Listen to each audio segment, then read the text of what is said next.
Hello guys, आज की इस वीडियो में हम लोग पढ़ेंगे सीडीपी का एक महत्वपूर्ण टॉपिक लर्निंग डिसेबिलिटी अर्थात अधिगम असक्तता। ठीक है, ये टॉपिक बहुत ही इम्पोर्टेंट है। इस टॉपिक से भी हर टेट एग्जाम में 1 से 2 क्वेश्चन जरूर पूछे जाते हैं। तो आइए स्टार्ट करते हैं।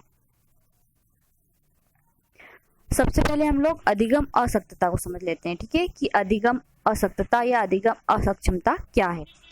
तो कुछ छात्र जो कि पढ़ने, लिखने, बोलने अथवा गणित संबंधी क्रियाएं करने, तर्क करने में असक्षम या कमजोर होते हैं। ठीक है, तो इसी कमजोरी को या इसी असक्षमता को अधिगम असक्तता कहा जाता है। ठीक है, इसे ही लर्निंग डिसेबिलिटी कहा जाता है। तो आइए हम लोग देखते हैं कितने प्रकार से होती है। ठीक है, इसके कौन कौन से प्रकार हैं। तो सबसे पहले हम लोग देखेंगे डिसलेक्सिया। ठीक है, डिसलेक्सिया जो कि पठन से संबंधित है। तो यहाँ पर हम लोग इसे समझते हैं, जो डिसलेक्सिया है इससे एक शब्द निकल रहा है डिसलाइक। ठीक है, डिसलेक्सिया से एक शब्द निकल रहा है डिसलाइक। तो जो बच्चे होते हैं वो लोग पढ़ने को कभी कभी डिसलाइक करते हैं। ठीक है, पढ़ने की जो क्रिया होती है, पढ़ने को डिसलाइक करते हैं। तो डिसलेक्सिया से एक शब्द निकल रहा है डिसलाइक। बच्चे क्या डिसलाइक करते हैं? पढ़ना डिसलाइक करते हैं। इस प्रकार से डिसलेक्सिया शब्द दिखे तो हमें क्या याद आ जाना चाहिए कि डिसलेक्सिया किससे संबंधित है? पठन से, क्योंकि डिसलेक्सिया में डिसलाइक और बच्चे पढ़ना डिसलाइक करते हैं। तो डिसलेक्सिया किससे संबंधित है? पठन से संबंधित है। आगे हम लोग देखेंगे डिसग्राफिया। तो डिसग्राफिया में एक शब्द आ रहा है ग्राफ। ठीक है, और ये किससे संबंधित है? लेखन से संबंधित है। तो यहाँ पर हम लोग देखेंगे एक शब्द ग्राफ। ठीक है, ग्राफ। तो जब बच्चे को ग्राफ बनाना होगा तो उसे क्या करना पड़ेगा? पेन चलानी पड़ेगी। ठीक है, और पेन चलाएगा तो क्या होगा? लेखन क्रिया होगी एक प्रकार से। ठीक है, ग्राफ बनाने के लिए उसे पेन चलानी पड़ेगी और पेन चलाएगा तो कौन सी क्रिया होगी? लेखन क्रिया होगी। इस प्रकार से डिसग्राफिया किससे संबंधित है? लेखन से संबंधित है। आगे हम लोग देखते हैं डिसकैलकुलिया। ठीक है, तो ये जो कैलकुलिया शब्द आ रहा है इसमें कैलकुलेटर या कैलकुलेशन शब्द आ रहा है। ठीक है, हम कैलकुलेशन समझे, कैलकुलेटर समझे।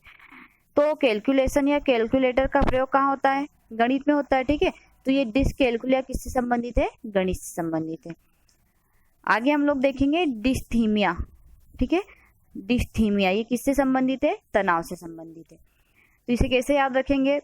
डिस्थीमिया से एक शब्द निकल रहा है थम। ठीक है, डिस्थीमिया से एक शब्द निकल रहा है थम। तो जब बच्चा या कोई भी व्यक्ति तनाव में रहता है, ठीक है, तनाव में रहता है, उस वक्त तो उसके आचार विचार सारी चीजें थम जाती है। वो कुछ भी सोचने समझने की स्थिति में नहीं रहता है। तो तनाव की स्थिति में बच्चे के आचार विचार सब कुछ थम जाते हैं। इस प्रकार से डिस्थीमिया किससे संबंधित है? तनाव से संबंधित है। आगे हम लोग देखेंगे डिस्मोर्फिया। ठीक है, डिस्मोर्फिया ये किससे संबंधित है? भ्रम से संबंधित है। तो इसे हम ऐसे कैसे याद रख सकते हैं? यहाँ पर आपको एक शब्द दिख रहा है मोर। ठीक है, इस डिस्मोर्फिया में दिख रहा है एक शब्द मोर। तो जो मोर है वो क्या है? जंगल का एक पक्षी है। ठीक है, और वो क्या करता है? जंगल में भ्रमण करता है। ठीक है, मोर क्या करता है? पूरे जंगल में भ्रमण करता है। इस प्रकार से हमें डिस्मोर्फिया इस मोर से याद रखना है। भ्रमण और भ्रमण से याद आ जाएगा भ्रम। तो डिस्मोर्फिया किससे संबंधित है? भ्रम से संबंधित है। ठीक है, यहाँ पर बच्चे को भ्रम होता है, वो अपने आप को दूसरों से तुलना करने लगता है। उसे भ्रम होता है कि उसके शरीर के अंग अन्य लोगों की तुलना में बहुत ही छोटे और अविकसित है, अपूर्ण है।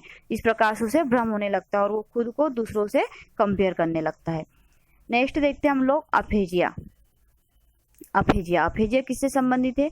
भाषा संप्रेषण से संबंधित है। ठीक है, तो अफेजिया हिंदी में हमें भाषा संप्रेषण के लिए जिस प्रकार से शब्दों की जरूरत पड़ती है, ठीक है, उसी प्रकार से उर्दू में इसे कहते हैं अल्फाज। ठीक है, भाषा संप्रेषण के लिए किसकी जरूरत होगी? अल्फाज की। ठीक है, अल्फाज मतलब शब्दों की। तो यहाँ अफेजिया से एक शब्द निकल रहा है अल्फाज। ठीक है, अफेजिया से एक शब्द निकल रहा है अल्फाज। हमें याद रखने के लिए इसे हम कोरिलेट करेंगे अल्फाज। तो भाषा संप्रेषण के लिए किसकी जरूरत होगी? अल्फाज की जरूरत होगी, मतलब शब्दों की जरूरत होगी। तो ये अफेजिया से एक शब्द निकल रहा है अल्फाज। इस प्रकार से अफेजिया किससे संबंधित है? भाषा संप्रेषण से संबंधित है। ठीक है, नेक्स्ट देखेंगे हम लोग अलेक्सिया। तो अलेक्सिया किससे संबंधित है? पठन से संबंधित है। हम पहले भी देख चुके हैं कि डिसलेक्सिया किससे संबंधित है? पठन से संबंधित। इसी प्रकार से अलेक्सिया भी किससे संबंधित है? पठन से संबंधित है। अंतर यह है कि जो अलेक्सिया है इसमें बच्चे के मस्तिष्क में कुछ क्षति आने के कारण वो पठन पठन में विकृति आने लगती है, ठीक है, उसकी पठन क्षमता में विकृति आने लगती है। मतलब जब मस्तिष्क के किसी भाग में कोई क्षति आती है उसके कारण जो पठन में समस्या उत्पन्न होती है उसे अलेक्सिया कहते हैं। अब नेक्स्ट देखेंगे हम लोग अप्रेक्सिया, ठीक है। अप्रेक्सिया किससे संबंधित है? गामक कौशल से संबंधित है। अब गामक कौशल में कौन कौन सी क्रियाएं आती है? लिखना, टहलना, चलना, बोलना, ये सारी क्रियाएं किस में आएगी? गामक कौशल में आएगी, ठीक है। तो अब गामक कौशल किससे संबंधित है? अप्रेक्सिया से। इसे कैसे याद रखेंगे?